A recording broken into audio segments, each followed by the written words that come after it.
आज हम BSc second year mathematics से पेपर 2 चैप्टर नंबर 4 का पार्ट 3 करेंगे। पार्ट 2 में हमने ये जो स्टर्म लिउविल प्रॉब्लम है इसको हमने सॉल्व किया था।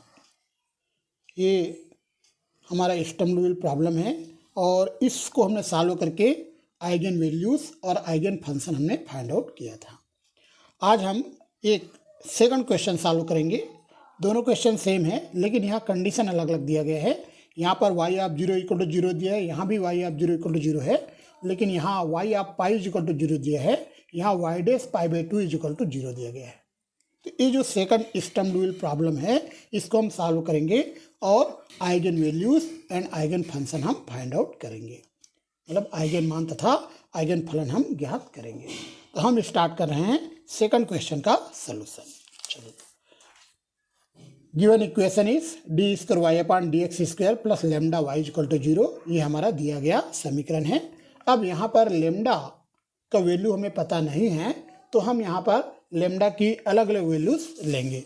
पहला केस हम लेंगे lambda equal to 0, second case में लेंगे lambda less than 0 and third case में लेंगे लेमडा इज ग्रेटर देन 0। ये जो लेमडा है इसका वैल्यू इक्वल टू 0 भी हो सकता है, लेस देन 0 भी हो सकता है और ग्रेटर देन 0 भी हो सकता है। तो सबसे पहले हम ले रहे हैं लेमडा इज इक्वल टू 0। जब लेमडा इक्वल टू 0 पुट करेंगे तो हमारा जो इक्वेशन नंबर 1 है वो हो जाएगा d square y upon d x square equal to 0। इस फॉर्म में आ जाएगा। ये हमने लिखा है on integrating with respect to x. अब हम एक्स के सापेक्ष समाकलन करने वाले हैं। जब इसका समाकलन करेंगे तो यहाँ पर D Y by D X आ जाएगा और इज इक्वल टू C1 आएगा। यहाँ पर C1 समाकलन नियतांक है, इंटीग्रेशन कांस्टेंट है। तो जब इसको हम इंटीग्रेट करेंगे, समाकलन करेंगे, तो यहाँ d square y upon d x square जो है d Y by D x हो जाएगा और यहाँ पर इज इक्वल टू आएगा C1 जो है समाकलन नियतांक है। अब इसको हम लिखेंगे d y equal to C1 d x. Again हम बोथ साइड इंटीग्रेशन कर रहे हैं तो इसका इंटीग्रेशन होगा y और इसका जो इंटीग्रेशन होगा C1x और प्लस C2 हमारा इंटीग्रेशन कांस्टेंट है। तो y का वैल्यू आएगा C1x प्लस C2। यहाँ पर C1 और C2 कांस्टेंट है। y डैश अगर हम इसको डिफ्रेंशिएट करें तो y dash is equal to C1 आएगा। तो आपको दो इक्वेशन से यहाँ नजर आ रहे होंगे, y is equal to C1x plus C2 और y dash is equal to C1। इन दोनों इक्वेशंस का हम यूज करेंगे और जो कंडीशन दिया गया है क्वेश्चन में उसका भी यूज करेंगे और C1 और C2 का वैल्यू निकालेंगे। C1 और C2 का जो भी वैल्यू आएगा इस इक्वेशन नंबर 3 में हम रख देंगे तो हमें y का वैल्यू मिल जाएगा। अब हम कंडीशन देखते हैं जो क्वेश्चन में दिया गया है। तो इस क्वेश्चन में पहला कंडीशन है y ऑफ 0 इक्वल टू 0 और सेकंड कंडीशन है y dash pi by 2 is equal to 0। इस कंडीशन को जब हम यूज करेंगे तो यहाँ पर x को 0 लेंगे और y को 0। इसका मतलब ये है कि when x is equal to 0 then y is equal to 0। जब x 0 है तब y भी 0 है। और इस कंडीशन का मतलब ये है when x is equal to pi by 2 then y dash is equal to 0। जब x पाई बाई 2 है तो y डैश वैल्यू 0 है। तो पहले हम इस कंडीशन का यूज कर लेते हैं। यहाँ पर x को 0 रखना पड़ेगा और y को भी 0 इक्वेशन नंबर 3 में। तो हम कंडीशन आपको बता रहे हैं y ऑफ 0 इक्वल टू 0 लिखा है। इसका मतलब ये है कि when x equal to 0 then y is equal to 0। जब x 0 है तब y भी 0 है। तो यहाँ पर ये जो इक्वेशन नंबर 3 है इसमें s को 0 कर दीजिए, y को 0 कर दीजिए तो 0 इक्वल टू आएगा 0 प्लस C2। ये हमने लिखा है 0 इक्वल टू 0 प्लस C2, मतलब C2 की वैल्यू 0 आ जाएगा। अब सेकंड कंडीशन जो हमें दिया गया है y dash pi by 2 is equal to 0, ये हमें क्वेश्चन में दिया गया है। इसका मतलब ये है कि जब x पाई बाई 2 है, when x is pi by 2 then y dash is equal to 0, मतलब जब x पाई बाई 2 है तो y डैश 0 है। अब इक्वेशन नंबर 4 आप देखिए, x की वैल्यू पाई बाई 2 लेना है, x तो है नहीं यहाँ। अगर x यहाँ रहता तो s की वैल्यू हम पाई बाई 2 रखते और y डैश की वैल्यू हमें 0 रखना है। देखो s की वैल्यू पाई बाई 2 रखना है और y डैश की वैल्यू 0। चूंकि यहाँ x नहीं है तो s की वैल्यू रखने की जरूरत नहीं है, लेकिन y डैश तो है तो y डैश की वैल्यू हम क्या रखेंगे 0। तो इसी क्वेश्चन नंबर 4 में ये कंडीशन अप्लाई कर देंगे। तो इस कंडीशन को मैं फिर से समझाता हूँ। ये कंडीशन बोल रहा है कि जब x पाई बाई 2 है तब y डैश की वैल्यू 0 है। When x is pi by 2 then y dash is equal to 0। तो इक्वेशन नंबर 4 में y डैश की वैल्यू 0 हो जाएगा तो C1 इक्वल टू 0 आ जाएगा। C1 इक्वल टू क्या आ जाएगा 0। यहाँ पे C2 इक्वल टू 0 आया था और यहाँ पे C1 इक्वल टू 0 आ गया। अब C1 और C2 की वैल्यू आपको इक्वेशन नंबर 3 में रखना है। ये हमारा समीकरण 3 है, इक्वेशन 3 है। C1 भी 0 आया, C2 भी 0 आया, तो y इक्वल टू 0 आ जाएगा। तो हमने लिखा है putting the values of C1 and C2 in equation 3 we get, समीकरण 3 में C1 तथा C2 का मान रखने पर y बराबर 0 आ रहा है। यह एक तुच्छ हल है। This is a trivial solution. ये तुच्छ हल इसलिए कहा हमने क्योंकि y इक्वल टू 0 तो इसका सोल्यूशन होगा ही। कोई सेटिस्फाई नहीं करेगा तो y इक्वल टू 0 जरूर सेटिस्फाई करेगा। अगर y प्लेस पे 0 रख दे तो 0 इक्वल टू 0 आ जाएगा। मतलब ये y इक्वल टू 0 इसको संतुष्ट करेगा, सेटिस्फाई करेगा। तो y इक्वल टू 0 इसका सोल्यूशन तो है, लेकिन वो बहुत छोटा सोल्यूशन है। इसी कारण हमने लिखा है कि y इक्वल टू 0 के बारे में लिखा है यह एक तुच्छ हल है। This is a trivial solution. अब हम सेकंड केस में आते हैं, लेमडा इज लेस देन 0। अब हमने लिखा है when lambda is less than 0, that means lambda is negative, lambda ऋणात्मक है।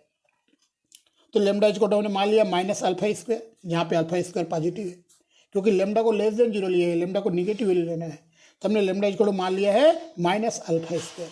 अब लेमडा के प्लेस में माइनस अल्फा स्क्वायर रख देंगे हमारे क्वेश्चन में। देखो ये हमारा क्वेश्चन है, इसमें लेमडा के प्लेस पे आप रखोगे माइनस अल्फा स्क्वायर, तो ये इस प्रकार से आ जाएगा। इसको हम कैपिटल डी के फॉर्म में लिखेंगे। मैं आपको बताता हूँ, कैपिटल डी जो होता है ना, ये होता है डी बाई डी एक्स।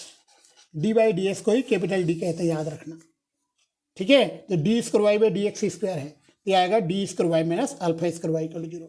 इन दोनों में वाई कॉमन है, तो d square minus alpha square y equal to 0 हो जाएगा। अब हम इसका सहायक समीकरण निकालेंगे। सहायक समीकरण जब निकालेंगे, डी की जगह एम लिखेंगे और इस वाई को नहीं लिखेंगे।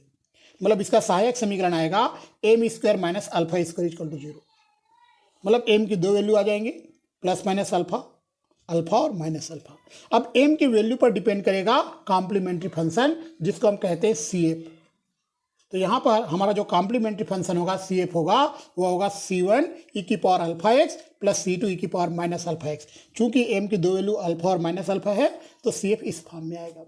अगर यहाँ अल्फा की जगह 2 रहता, 2 और माइनस 2 ऐसे रहता, तो यहाँ पे 2 और माइनस 2 आता। मान लो यहाँ 5 और माइनस 5 रहता, तो यहाँ 5 और माइनस 5 आता। मतलब एम की वैल्यू पर डिपेंड। मान लो यहाँ 3 और 4 रहता, यहाँ 3 रहता, यहाँ 4, मतलब एम की दो वैल्यू 3 4 होता, तो यहाँ पर C1 ई की पावर 3x प्लस C2 ई की पावर 4x आ जाता। मतलब एम की वैल्यू पर डिपेंड करेगा कॉम्प्लीमेंट्री फंक्शन, जिसको हिंदी में पूरक फलन कहते हैं। और इसका पी आई पर्टिकुलर इंटीग्रल 0 होगा, क्योंकि राइट साइड 0 है। पी आई को हम बोलते हैं हिंदी में विशेष समाकल, इंग्लिश में पर्टिकुलर इंटीग्रल। तो राइट साइड अगर 0 है तो पी आई 0 होगा। अब y इक्वल टू होता है C F plus P I, तो यहाँ पर सी एफ और पी आई को ऐड करेंगे तो y को वैल्यू आ रहा है C1 ई की power alpha x plus C2 की पावर माइनस अल्फा एक्स। वैसे हम y डैश निकाल लेंगे, इसको डिफरेंशिएट करके y डैश निकल जाएगा। तो y डैश आएगा C1 अल्फा ई की power alpha X minus C2 alpha E की पावर माइनस अल्फा एक्स। इसको जब हम डिफरेंशिएट करेंगे तो y डैश की वैल्यू मिल जाएगा। तो y और y डैश की वैल्यू हम निकाल चुके हैं। अब हमें जो कंडीशन दिया गया है उसका हम यूज करेंगे और C1 और C2 का वैल्यू निकालेंगे। जो भी वैल्यू आएगा C1 और C2 का इस इक्वेशन नंबर 5 में रख देंगे, ठीक है। तो जो कंडीशन क्वेश्चन में दिया गया है, देखो यहाँ पर आपको दो कंडीशंस दिखाई देंगे, y आप 0 इक्वल टू 0 और y dash pi by 2 is equal to 0, है ना। जब x 0 है तो y भी 0 है, जब x पाई बाई 2 है तो y डैश 0 है। ये दोनों कंडीशन का यूज करके हम C1 और C2 का मान यहाँ निकालेंगे। आगे हम बढ़ते हैं। पहला कंडीशन हमारे पास है y of 0 is equal to 0। तो y ऑफ 0 इक्वल टू 0 मतलब when x is equal to 0 then y is equal to 0। तो ये हमें इक्वेशन नंबर 5 में रखना पड़ेगा। यहाँ x की जगह 0 रख दो, y की जगह 0, तो 0 इज इक्वल टू आ जाएगा C1 ई की पावर 0 प्लस C2 ई की पावर 0। s के प्लेस पे 0 लिखना है, y के प्लेस पे भी 0 लिखना है, तो इस प्रकार से आ जाएगा। ई की पावर 0 1 होता है, तो यहाँ से C2 is equal to minus C1 आ गया। अब सेकंड कंडीशन दिया गया है y dash pi by 2 is equal to 0। इसका मतलब ये है जब x पाई बाई 2 है तब y डैश 0 है। When x is pi by 2 then y dash is equal to 0। अब इसका हमें यूज करना पड़ेगा इक्वेशन नंबर 6 में। ये y डैश के लिए 0 रखना है और s के प्लेस पे पाई बाई 2 रखेंगे। s के प्लेस पे हम पाई बाई 2 रखेंगे और y डैश के प्लेस पे 0 हम रखेंगे। इस प्रकार से रख दिया, s के प्लेस पे पाई बाई 2, y डैश के प्लेस पे 0 रख दिया। ये अब यहाँ पर देखो C2 की वैल्यू हम क्या लिख सकते हैं, माइनस C1। C2 की जगह माइनस C1 लिखेंगे। ये जो C2 है ना, इसकी जगह हम लिखेंगे माइनस C1। ठीक है। तो वाई डैश में रखा है, याद रखना है, वाई डैश इक्वेशन नंबर 6 में रखा है, ये इक्वेशन नंबर 6 है, इसमें रखा है एक्स की जगह π/2 और वाई डैश की जगह 0। ठीक है, तो ये हमें मिल जाएगा। अब C2 की वैल्यू हम -C1 निकाल चुके हैं, ये हम रख देते हैं। चलिए, तो C2 की जगह -C1 रख दिए, इस प्रकार से आ जाएगा। देखो ये C2 की जगह -C1 रखेंगे तो +C1 हो जाएगा। अब इन दोनों में C1 अल्फा कॉमन है, दोनों में C1 अल्फा कॉमन निकाल दिए। अब ये वाला टर्म 0 से कट जाएगा, अल्फा 0 से कट जाएगा, C1 = 0 आएगा। जब C1 = 0 आ रहा है, इसका मतलब ये है कि C2 भी 0 आएगा, क्योंकि C2 = -C1 आया था। जब C1 0 आ गया तो C2 की वैल्यू भी 0 आएगा। C1 C2 दोनों की वैल्यू 0 आ गया, इसका मतलब ये है कि y भी 0 आएगा। तो यह एक तुच्छ हल है, this is a trivial solution. तो सेकंड केस में भी y की वैल्यू हमें 0 के इक्वल मिला। अब थर्ड एंड अंतिम केस है, इसमें हम लेंगे when lambda is greater than 0। Lambda positive संख्या है, धनात्मक राशि है। तो ये हमारा क्वेश्चन है, लैम्डा ग्रेटर देन 0, याद रखना लैम्डा एक धनात्मक राशि है। इसको हम कैपिटल डी के फॉर्म में लिखेंगे, तो capital D² y plus lambda y = 0 होगा। इसी को हम कैपिटल डी के फॉर्म में लिखेंगे तो इस प्रकार से आएगा। देखो ये ऐसा आ जाएगा, ये है ना, इसी को कैपिटल डी के फॉर्म में लिख दिए। यहाँ पे कैपिटल डी का मतलब d/dx होता है, इन दोनों में y कॉमन है, y बाहर निकाल दिए। अब हम इसका सहायक समीकरण बनाएंगे। मैंने आपको बताया था, जब हम सहायक समीकरण बनाते हैं तो d की जगह m लिखते हैं और इस y को नहीं लिखते हैं। तो यह आ जाएगा m² प्लस लैम्डा = 0, मतलब m² - लैम्डा, m = आ जाएगा plus minus under root minus lambda, मतलब m के लिए आएगा plus minus under root lambda i। तो यहाँ से CF का साइन के फॉर्म में आप e की पावर में भी लिख सकते हो, दोनों आपको याद रखना। बहुत सारे बच्चे कंफ्यूज रहते हैं, आप लोग नहीं होना। जैसे मान लो m के लिए आ गया +-2 आ गया, तो हमारा जो CF होता है ये होता है C1 e⁻²x plus C2 e⁻²x, क्योंकि m की वैल्यू +-2 है। अगर m की वैल्यू आ गया +-2i आ गया, 2 के साथ i है, तो हमारा जो CF होगा ये C1 e⁻2ix plus C2 e⁻²ix, इस प्रकार से होगा। लेकिन अगर i आता है तो e की पावर न लिख के आप cos साइन में भी लिख सकते हो, मतलब एक आंसर आई ऐसा भी लिख सकते हो, CF = C1 cos2x plus C2 sin2x। ये आंसर भी सही है और ये आंसर भी सही है, दोनों सही है, याद रखना, है ना। cos साइन में आप तभी लिख सकते हो जब यहाँ पर i रहेगा, तब i नहीं रहेगा तो e की पावर में ही लिखना पड़ेगा। लेकिन अगर i यहाँ है तो आप cos साइन में आंसर लिख सकते हो। ठीक है, तो ये बातें आप याद रखिए, इसको अलग से मैं लिखा हूँ याद रखने के लिए, आपको समझाने के लिए बताया। इसको यहाँ मत लिखना, इस क्वेश्चन में आपको समझाने के लिए। अगर m ऐसा है तो CF ऐसा होगा, अगर m ऐसा है तो CF ऐसा भी हो सकता है, ऐसा भी, दोनों हो सकता है। ठीक है, तो केवल आपको समझाने के लिए इसको लिखा हूँ। तो यहाँ पर m के लिए है +-अंडर रूट लैम्डा i, तो CF होगा C1 cos root lambda x plus C2 sin root lambda x। यहाँ पर 2 की जगह रूट लैम्डा है तो रूट लैम्डा आ जाएगा, तो cos साइन में आंसर हमने लिखा है। अब PI यहाँ 0 होगा क्योंकि राइट हैंड साइड 0 है, इसका जो राइट हैंड साइड 0 है, इसी कारण इसका पर्टिकुलर इंटीग्रल 0 होगा। और y = CF प्लस PI होता है, तो हमने CF और PI को ऐड कर दिया तो y की वैल्यू हमें मिल गया। तो y = आ रहा है C1 cos root lambda x plus C2 sin root lambda x। अब हम y डैश निकाल लेते हैं, ये तो y निकल गया, y से y डैश मिल जाएगा, इसको डिफ्रेंशिएट करेंगे y डैश मिल जाएगा। तो अब हम इसको डिफ्रेंशिएट करते हैं, इसका अवकलन कर देते हैं। तो जब इसका हमने अवकलन किया तो y डैश आया -C1 under root lambda sin root lambda x plus C2 under root lambda cos root lambda x, मतलब इसको हमने डिफ्रेंशिएट कर दिया, अवकलन कर दिया, तो y और y डैश की वैल्यू हमें मिल गया।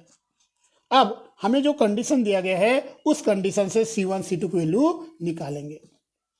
हमारे पास पहला कंडीशन है y ऑफ 0 = 0, मतलब when x = 0 then y = 0, x को 0 रखना है और y को 0 रखना है। ये इक्वेशन नंबर हम 7 में रख सकते हैं। यहाँ x के प्लेस पे 0 रख देंगे, y के प्लेस पे 0, तो यहाँ 0 आ जाएगा। यहाँ C1 cos 0 होगा प्लस C2 sin 0 होगा।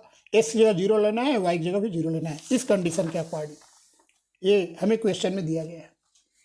तो यहाँ से 0 = आएगा C1 cos 0 plus C2 sin 0, क्योंकि x की जगह 0 रखेंगे तो cos 0 हो जाएगा, यहाँ भी sin 0 आएगा, y की जगह भी 0 रखेंगे, cos 0 1 होता है, sin 0 0 होता है, तो C1 = 0 आ गया। C1 को वैल्यू 0 मिल गया। अब हमारे पास दूसरा कंडीशन दिया गया है क्वेश्चन में, y dash pi by 2 is equal to 0, y dash pi by 2 is equal to 0। इसका मतलब यह है कि when x is pi by 2 then y dash is equal to 0। जब x पाई बाई 2 के बराबर है तो y डैश जो है वह 0 के बराबर है। तो ये कंडीशन जो है हमें इस इक्वेशन नंबर 8 में रखना पड़ेगा। s के प्लेस पे पाई बाई 2 लिख देंगे और y डैश के प्लेस पे 0। s के प्लेस पे लिखेंगे पाई बाई 2 और y डैश के प्लेस पे क्या लिखेंगे 0। तो इस प्रकार से मिलेगा, देखिए इस प्रकार से मिलेगा। जहाँ x है ना, जहाँ x है वहाँ पाई बाई 2 आ गया और y डैश की जगह 0 आ गया। ठीक है, ये वाला कंडीशन यूज की। तो इस प्रकार से आपका आंसर आएगा ये। अब C1 के लिए हम 0 ला चुके हैं, रख देते हैं। अभी थोड़ा देर पहले हमने आपको बताया था C1 इक्वल टू 0 आया। ये देखो, जब हमने पहला कंडीशन यूज किया था ये वाला, तो C1 के वैल्यू 0 आया है। C1 के वैल्यू हमने 0 रख दिया, ये आ जाएगा। यहाँ पे रूट लेमडा कांस्टेंट है, 0 से कैंसिल हो जाएगा। अब यहाँ पर या तो C2 की वैल्यू 0 होगा या तो cos under root lambda pi by 2 की वैल्यू 0 होगा, या तो, है ना, या तो C2 0 हो जाएगा या cos under root lambda pi by 2 0 होगा। तो यदि C2 अगर 0 हो जाए, पहले हम ये देखते हैं, यदि C2 0 हो जाए तो C1 तो पहले ही 0 था, और C2 भी अगर 0 हो जाए तो y इक्वल टू 0 आ जाएगा, जो एक तुच्छ हल है। हमने लिखा है this is a trivial solution, यह एक तुच्छ हल है। कब? यदि C2 0 हो जाए तब। अगर C2 0 ना हो तो ये वाला 0 होगा, क्योंकि इन दोनों का प्रोडक्ट तो 0 है। तो अगर C2 अगर 0 नहीं है तो cos under root lambda pi by 2 0 हो जाएगा। तो हमने दूसरा केस लिया है, पहला में तो हमने C2 इक्वल टू 0 ले लिया, यदि लिखा है ना इफ C2 इक्वल टू 0। यदि C2 0 है तो y इक्वल टू 0 आएगा, क्योंकि C1 तो पहले ही 0 था। C1 C2 दोनों 0 हो जाए तो y इक्वल टू 0 आ जाएगा। अब C2 अगर 0 ना हो, C2 अगर 0 ना हो तो cos under root lambda pi by 2 0 होगा। तो आप लोगों को बताता हूँ कास में 0 कब आता है, याद रखना। कास पाई बाई 2 0 होता है, कास 3 पाई बाई 2 0 होता है, कास 5 पाई बाई 2 0 होता है, कास 7 पाई बाई 2 0 होता है। देखो कास में कब कब 0 आता है, कास पाई बाई 2 0 होता है, कास 3 पाई बाई 2 भी 0 होता है, कास 5 पाई बाई 2 भी 0 होता है। इसका मतलब यह है कि कास 2n-1 पाई बाई 2 हमेशा 0 होता है। n की अगर 0 रख दोगे तो पहला ला जाएगा, n की अगर 1 रख दोगे दूसरा ला जाएगा। मतलब n का रेंज 0 1 2 3 इस प्रकार से आप रख सकते हो। ठीक है, n को जब 0 लोगे तो पहला ला जाएगा, n को 1 रख दोगे तो दूसरा वाला प्रूफ हो जाएगा। तो याद रखना ये जनरल फॉर्म है। तो कास 2n-1 पाई बाई 2 हमेशा 0 होता है। तो इस 0 की जगह हमने रख दिया है कास 2n-1 पाई बाई 2। तो यहाँ बोथ साइड से कास को हटा दीजिए, पाई बाई 2 भी हट जाएगा। तो रूट लेमडा इक्वल टू आ जाएगा 2n-1, मतलब लेमडा इक्वल टू आ जाएगा 2n-1 का होल स्क्वायर।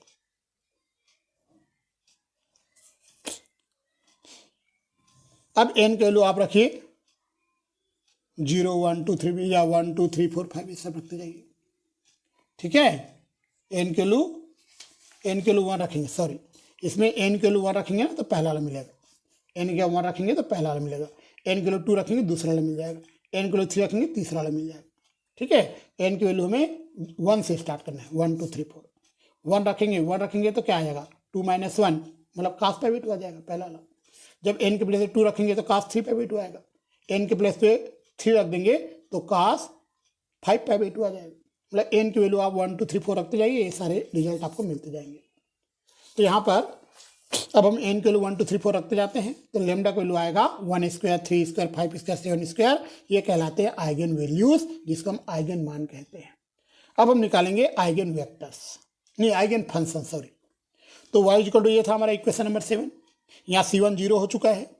अब यहाँ पर अंडर रूट लेमडा का वैल्यू हम रखेंगे 2n-1। देखो हमने निकाला है अंडर रूट लेमडा 2n-1 है, ये वैल्यू हम रख देंगे ये। तो ये कहलाएगा आइगन फंक्शन, हिंदी में आइगन फलन। इस प्रकार से ये क्वेश्चन कंप्लीट होता है।